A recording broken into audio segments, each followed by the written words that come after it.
नमस्कार, मैं हूं आपके साथ कनिका अरोड़ा और आप देख रहे हैं सुदर्शन न्यूज बुलेटिन की शुरुआत करेंगे इस वक्त की बड़ी खबरों के साथ। 2 दिवसीय जिला न्यायपालिका राष्ट्रीय सम्मेलन होना है। आपको बता दें कि प्रधानमंत्री नरेंद्र मोदी सम्मेलन का उद्घाटन करेंगे, डाक टिकट और सिक्के जारी करेंगे। प्रधानमंत्री नरेंद्र मोदी सीजेआई की अध्यक्षता में सम्मेलन का आयोजन होने वाला है। तो ये बड़ी जानकारी आपको दे दें, प्रधानमंत्री नरेंद्र मोदी 2 दिवसीय जिला न्यायपालिका के राष्ट्रीय सम्मेलन का उद्घाटन करने वाले हैं।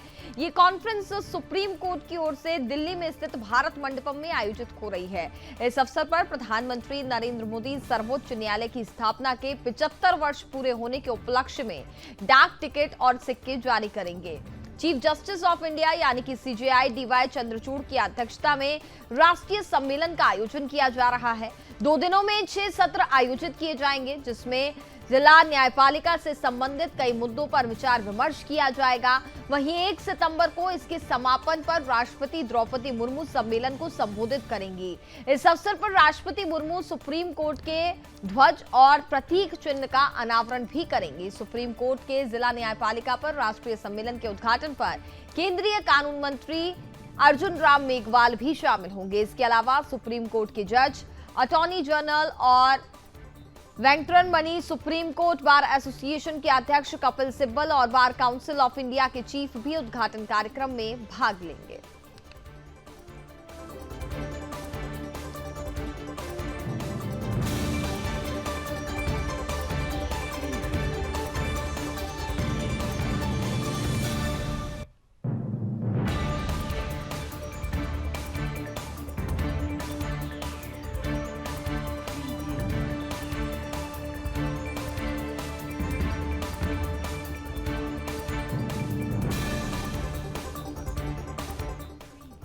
खबरों में आगे बढ़ेंगे। उत्तर प्रदेश को आज मिलेगी एक और वंदे भारत ट्रेन। आपको बता दें कि प्रधानमंत्री नरेंद्र मोदी वंदे भारत ट्रेन को दिखाएंगे हरी झंडी।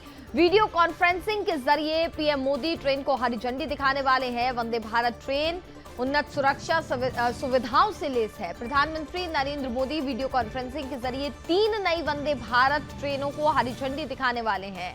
तो ये बड़ी सौगात यहाँ पर मिलने वाली है। इनमें मेरठ सिटी, लखनऊ, मदुरई, बेंगलुरु और चेन्नई, एग्मोर, नागरकोइल वंदे भारत एक्सप्रेस शामिल है। मेरठ सिटी लखनऊ वंदे भारत एक्सप्रेस मेरठ को लखनऊ से जोड़ने वाली पहली वंदे भारत एक्सप्रेस है। इससे मेरठ क्षेत्र के उद्योगों को बढ़ावा मिलेगा।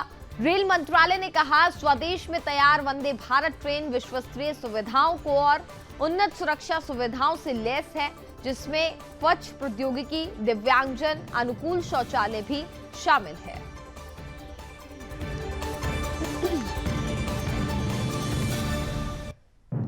तो वीडियो कॉन्फ्रेंसिंग के जरिए से प्रधानमंत्री नरेंद्र मोदी तीनों वंदे भारत ट्रेन को हरी झंडी दिखाएंगे।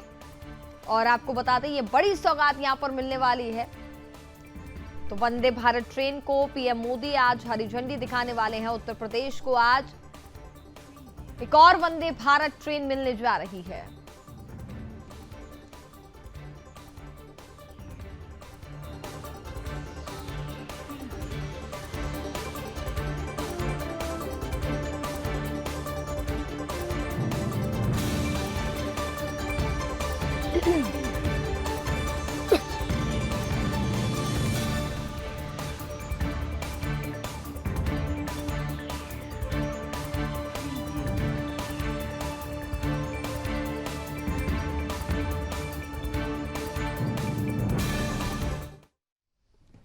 अयोध्या में 8वें दीपोत्सव की तैयारियां तेज हो गई हैं। आपको बता दें कि 25 लाख दीप जला करके नया रिकॉर्ड बनाने की तैयारी की जा रही है। रामलला के विराजमान होने के बाद पहला दीपोत्सव मनाया जाएगा। दीपोत्सव में कई नए और अनोखे आयोजन की तैयारी की जा रही है। आपको बता दें कि भगवान राम की नगरी में इस साल के 8वें दीपोत्सव की तैयारियां जोरों शोरों पर चल रही है और ये दीपोत्सव बेहद खास होने जा रहा है। इस बार भगवान राम लला के भव्य मंदिर में विराजमान होने के बाद का पहला दीपोत्सव होगा, जिससे कि इस आयोजन की भव्यता और भी ज्यादा बढ़ जाएगी। और अवध विश्वविद्यालय के वॉलंटियर्स इस बार 25 लाख से अधिक दीपक जलाकर के एक नया कीर्तिमान स्थापित करने की तैयारी में है। भगवान राम की नगरी को उसकी गरिमा के अनुरूप जगमगाने के लिए विशेष तैयारियां की जा रही हैं। इस बार की दीपोत्सव की झलक त्रेता युग की अयोध्या की परिकल्पना को साकार करती दिखाई देगी।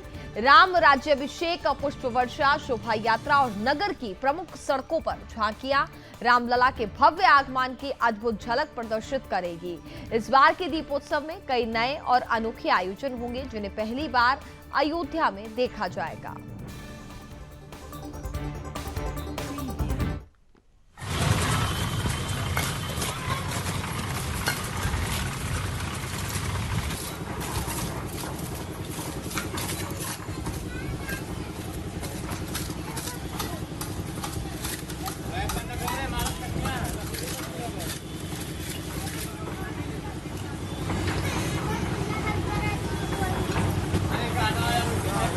पैसा रखा रहा है डब्बा में।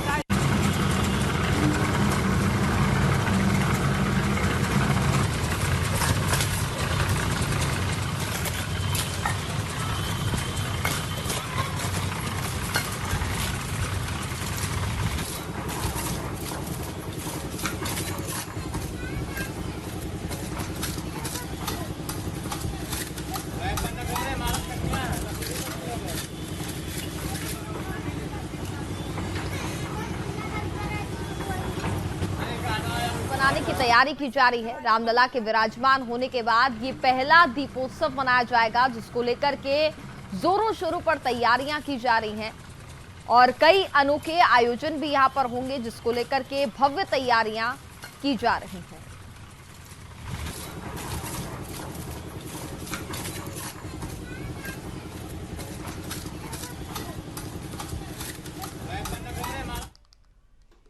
उत्तर प्रदेश के बहराइच जिले के महसी तहसील क्षेत्र में इन दिनों भेड़ियों का आतंक बना हुआ है। हालांकि काफी दिनों तक कड़ी मशक्कत करने के बाद वन विभाग की टीम ने 4 भेड़ियों को पकड़ लिया है और 2 की खोजबीन में जुटी हुई है। जिन 2 भेड़ियों की तलाश की जा रही है वो दोनों अलग अलग जगह घूम रहे हैं। स्थानीय लोग रात भर पहरा दे रहे हैं। उन्हीं में से एक ग्रामीण ने कहा कि जब तक पकड़ा नहीं जाता है तब तक हमारे सामने मजबूरी है। हम जाते हैं, जो बाहर सोता हुआ मिलता है उसे उठाकर अंदर सोने के लिए कहते हैं। लोगों को भेड़ियों के प्रति जागरूक करने के लिए लाठी डंडा लेकर के निकलते हैं। स्थानीय बीजेपी विधायक सुरेश्वर सिंह ने कहा 1-2 दिन और अलर्ट रहने की जरूरत है, क्योंकि 3 दिन पहले हादसा हुआ था, उसके बाद नहीं हुआ। रात में सभी लोग जागेंगे और बच्चों को घर से बाहर नहीं निकलने देंगे। 1-2 दिन में भेड़िए पकड़ लिए जाएंगे। आपको बता दें कि हमले की घटनाओं के बाद वन विभाग ने भेड़ियों को डराने के लिए आसपास के इलाकों में पटाखे भी जलाए हैं।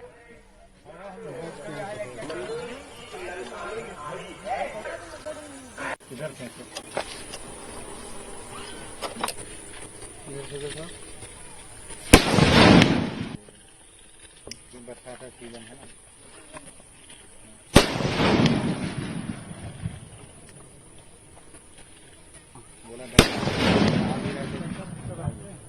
अच्छा, ये कितने दिन से भैया बच्चे में बच्चे सब होते हैं से बोल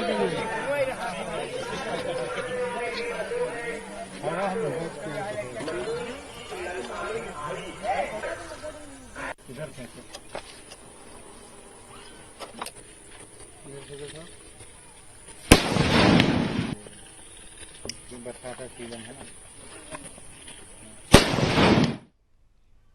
गुजरात के कई हिस्सों में लगातार भारी बारिश ने भीषण तबाही मचाई हुई है। कई जगहों पर बड़े पैमाने पर बाढ़ की स्थिति भी बनी है। हाल ही के दिनों में पूर्व मध्य गुजरात में 105% से अधिक बारिश हुई है। वहीं उत्तरी गुजरात में औसतन 87% बारिश दर्ज की गई है। क्षेत्रवार की बात करें तो कच्छ क्षेत्र में सबसे अधिक 177% से अधिक वर्षा दर्ज की गई है। इसके बाद सौराष्ट्र क्षेत्र में 124% से अधिक और दक्षिण गुजरात क्षेत्र में 111% से अधिक वर्षा दर्ज की गई है। तो गुजरात की अगर हम बात करें तो गुजरात में लगातार भारी बारिश का कहर देखने को मिल रहा है। गुजरात में मौतों का ग्राफ भी तेजी से बढ़ा है और बताया जा रहा है कि 35 से ज्यादा लोगों की अभी तक वहां पर मौत भी हो चुकी है। हालांकि एसडीआरएफ, एनडीआरएफ की टीमें लगातार वहां पर तैनात हैं। लोगों को सुरक्षित बचाने का पूरा प्रयास किया जा रहा है। और ये आंकड़ा फिलहाल लगातार बढ़ता जा रहा है, लेकिन अभी तक हम आपको बता दें 12,000 लोगों को रेस्क्यू भी कर लिया गया है और लगातार रेस्क्यू टीमें वहां पर तैनात हैं और लगातार लोगों को बचाने का प्रयास किया जा रहा है।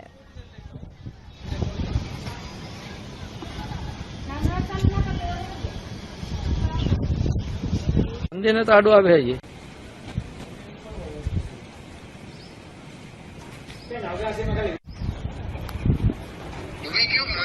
दोसु कन्नड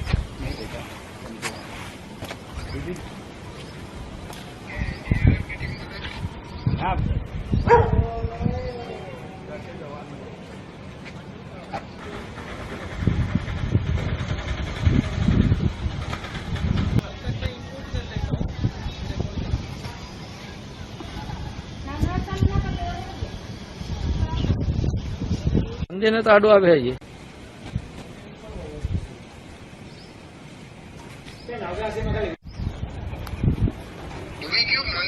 दोसु कन्नड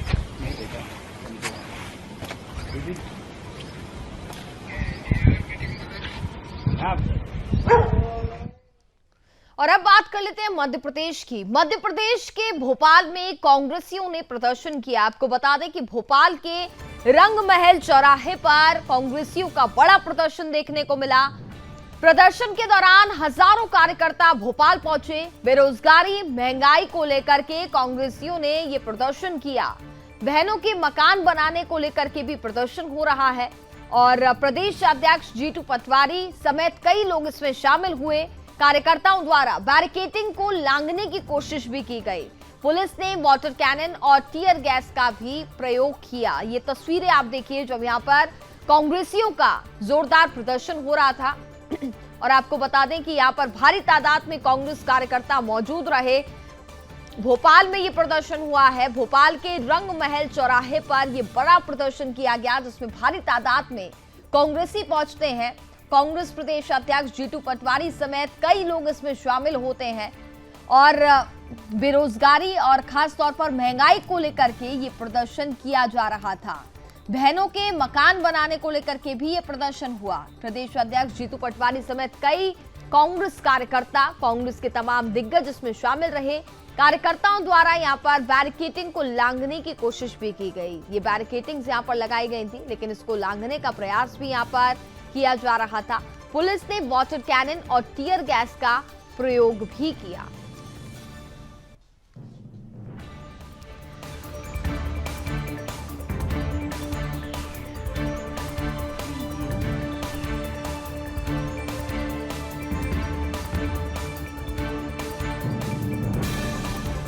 की जो पलके बिछाकर इंतजार कर रहा था प्रधानमंत्री मोदी का कि वो पाकिस्तान आएंगे। आपको बता दें कि इस साल शंघाई सहयोग संगठन यानी कि एससीओ की बैठक की मेजबानी पाकिस्तान करने वाला है। इसी को लेकर के भारत के प्रधानमंत्री नरेंद्र मोदी को भी आमंत्रित किया गया है। ऐसे में सभी के मन में एक ही सवाल है कि क्या पीएम मोदी पाकिस्तान जाएंगे।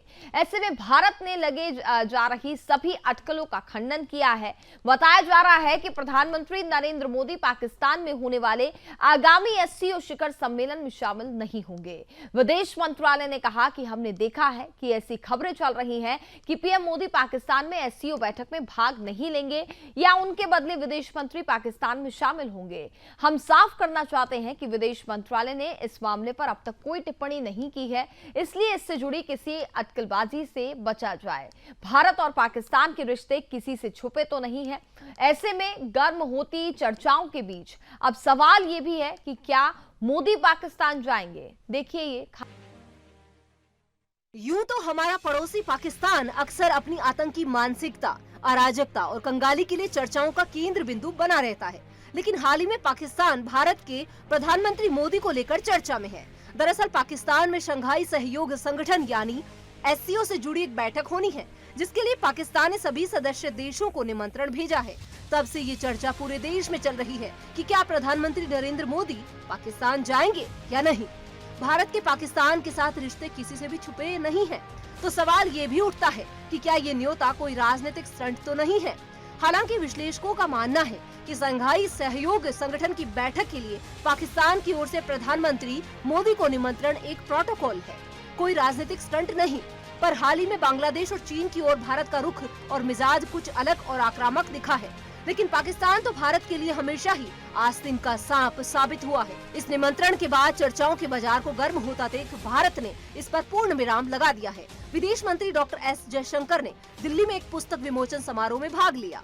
इस दौरान उन्होंने पाकिस्तान, बांग्लादेश और मालदीव से जुड़े मुद्दे पर बात की। उन्होंने कहा कि पड़ोसी हमेशा एक पहेली होते हैं। मुझे बताइए कि ऐसा कौन सा देश है जिसके पड़ोसियों के साथ चुनौतियां नहीं है। वहीं पाकिस्तान के साथ बातचीत और उसके साथ रिश्तों पर विदेश मंत्री ने कहा कि पड़ोसी देश के साथ बातचीत का दौर खत्म हो चुका है और उसके साथ कैसे रिश्तों की कल्पना करें। इसी बीच विदेश मंत्रालय की तरफ से कहा गया है कि वो देख रहे हैं कि प्रधानमंत्री मोदी के पाकिस्तान जाने को लेकर अटकलें लगाई जा रही है, या फिर ये कहा जा रहा है कि उनकी जगह विदेश मंत्री एस जयशंकर जाएंगे। विदेश मंत्रालय ने कहा कि वो इस बात को साफ करना चाहते हैं और इस बारे में कोई भी अटकलें न लगाए। मोदी पाकिस्तान जाएंगे या नहीं, ये बहुत जल्द सभी को बता दिया जाएगा। Bureau report, Sudarshan. यूपी की सियासत इन दिनों रंगों के इर्द गिर्द घूम रही है। सीएम योगी आदित्यनाथ ने सियासी तरकश से लाल टोपी वाला ऐसा बाण चलाया है जिससे सपा के शासनकाल के काले कारनामे की पोल खोल दी है। सीएम योगी ने कहा, सपा वाले लाल टोपी तो जरूर पहनते हैं लेकिन इनके कारनामे काले होते हैं। मुख्यमंत्री के बयान पर अखिलेश यादव ने पलटवार किया है और उन्होंने सीएम योगी को लोकसभा चुनाव में बीजेपी की परफॉर्मेंस की याद दिला दी। उन्होंने कहा, हार के सदमे से नहीं उभर पा रहे हैं, इसलिए उन्हें हर जगह लाल दिख रहा है। देखिए लाल रंग में डुबकी लगाती यूपी की सियासत पर रिपोर्ट। अगर इनके इतिहास के पन्नों को लड़ते हुए आप जाएंगे तो बहनों और भाइयों, काले कारनामों से इनका पूरा इतिहास भरा पड़ा है। लाल टोपी है लेकिन काले कारनामों के लिए लोग जाने जाते हैं और इसीलिए मैं आपको एहसास कराने के लिए आया हूं।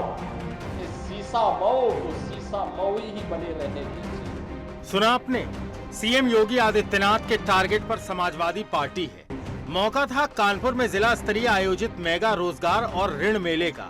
इस दौरान सीएम योगी ने समाजवादी पार्टी की पहचान लाल टोपी के बहाने सीधे अखिलेश यादव पर हमला बोला। उन्होंने कहा कि लाल टोपी वाले काले कारनामे के लिए जाने जाते हैं। इस दौरान सीएम ने समाजवादी पार्टी के शासनकाल के इतिहास का पन्ना उल्टाया और याद दिलाया कि ये वो लोग हैं जो टोपी जरूर पहनते हैं लेकिन और इनके गुंडे सड़क पर किस तरीके से उस बेटी को गिराने का कार्य करते हैं। और तभी मैंने कहा था, जब इनके एक नेता ने सदन में कहा कि सद्भावना ट्रेन चलानी चाहिए, हमने कहा सद्भावना ट्रेन इनके लिए नहीं, इनके लिए बुलेट ट्रेन चलेगी, बुलेट ट्रेन। बहनों और भाइयों, इनका तीसरा मॉडल देखना है तो कन्नौज में देखिए, ये नवाब ब्रांड कांग्रेस इसी समाजवादी पार्टी की पहचान है। इस समाजवादी पार्टी की पहचान है कैसे अनैतिक तरीके से अर्जित की गई संपत्ति और उस संपत्ति के माध्यम से कैसे बेटियों की इज्जत के साथ बड़ी बेशर्मी के साथ ये लोग खिलवाड़ करते हैं। एक तीसरा दृश्य आपने कन्नौज का देखा है। और बाकी तो अगर इनके इतिहास के पन्नों को लड़ते हुए आप जाएंगे तो बहनों और भाइयों, काले कारनामों से इनका पूरा इतिहास भरा पड़ा है। लाल टोपी है लेकिन काले कारनामों के लिए लोग जाने जाते हैं और इसीलिए मैं आपको एहसास कराने के लिए आया हूं। इस सीसा मऊ को सीसा मऊ ही बने रहने दीजिए। कभी यूपी की राजनीति में अखिलेश यादव ने काम बोलता है का नारा देकर एक्सपेरिमेंट किया था, लेकिन बीते दिनों सीएम योगी ने एक एक कर सपा के काम नहीं, काले कारनामे गिनवाते चले गए। स्पष्ट है कि सीएम योगी की ये दो टूक बहन बेटियों के साथ हाल ही में हुए दरिंदगी को लेकर थी, जिसमें सपा नेता शामिल हैं। ये पहली बार नहीं है जब सपा की लाल टोपी पर तंज कसा गया। इससे पहले प्रधानमंत्री नरेंद्र मोदी भी तीखा हमला बोल चुके हैं। दिसंबर 2021 में प्रधानमंत्री नरेंद्र मोदी ने गोरखपुर में एक रैली के दौरान लाल टोपी को रेड अलर्ट यानी खतरे की घंटी बताया था। अब सीएम योगी लाल टोपी के बहाने सपा पर निशाना साध रहे हैं। सीएम योगी के बयान के बाद सपा नेता अखिलेश यादव की प्रतिक्रिया आई है। उन्होंने एक्स पर लिखा, लाल रंग मिलन का प्रतीक होता है, जिसके जीवन में प्रेम मिलन प्रेम मिलाप का अभाव होता है, वो अक्सर इस रंग के प्रति दुर्भावना रखते हैं। ये कभी कभी लोगों को सदमा लगता है। आप सब लोग जानते हो, जब सदमा लग जाता है तो कुछ लोग बोलते हैं, और कभी किसी के चोट लग जाए तो कुछ और बोलते हैं। जो लाल रंग है उसको समझना पड़ेगा। ये लाल रंग क्रांति का है, लाल रंग हमारे इमोशंस का है, ये लाल रंग मेल मिलाप का है। ये कार्यक्रमों का हमारे जब बहुत पारिवारिक कार्यक्रम होते हैं उसमें सबसे ज्यादा रंग अगर कोई दिखाई देता है तो लाल रंग दिखाई देता है। अब तक यूपी की राजनीति में हरे रंग की खूब चर्चा होती रही, लेकिन बीते कुछ समय से लाल रंग की एंट्री हो गई है। यूपी में 10 सीटों पर उपचुनाव है। अब इस चुनावी रण में हरे रंग के साथ लाल रंग की एंट्री राजनीति को एक नया रंग दे रही है। Bureau report, Sudarshan news. तो चलिए खबरों में आगे बढ़ते हैं। पिछले 2 महीने से अंतरिक्ष में फंसे नासा के अंतरिक्ष यात्री सुनीता विलियम्स और बूच विल्मोर को अगले साल फरवरी में स्पेस एक्स से धरती पर वापस लाया जाएगा। नासा ने कहा कि दोनों यात्री जिस बोइंग स्टार लाइनर अंतरिक्ष विमान से अंतर्राष्ट्रीय अंतरिक्ष स्टेशन यानी कि ISS पर गए थे, वो अब बिना क्रू के लौटेगा। इन दोनों अंतरिक्ष यात्रियों ने बीते 5 जून को अंतरिक्ष स्टेशन के लिए उड़ान भरी थी और योजना के अनुसार ये 8 दिन का मिशन होने वाला था, लेकिन अब उन्हें अंतरिक्ष की कक्षा में 8 महीने बिताने पड़ेंगे। आखिर नासा को सुनीता और बूच को वापस लाने में क्या परेशानी आ रही है और आखिर ये दोनों यात्री क्या कभी वापस आ भी पाएंगे या फिर नहीं, समझिए इस रिपोर्ट में। ट्रेवल पर भेजे गए हैं।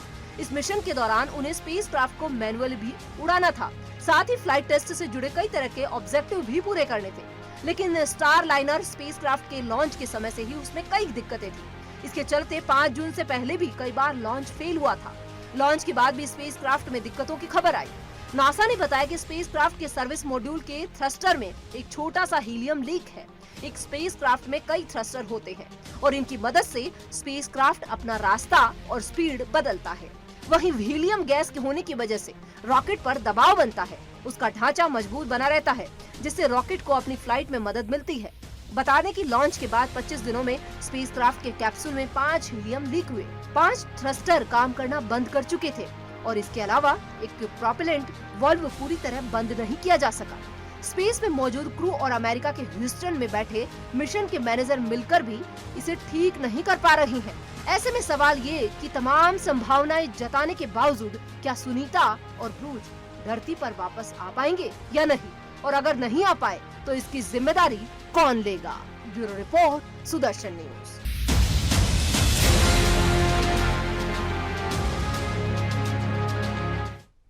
और इसी के साथ फिलहाल इस बुलेटिन में बस इतना ही। आप देखते रहिए सुदर्शन न्यूज। नमस्कार।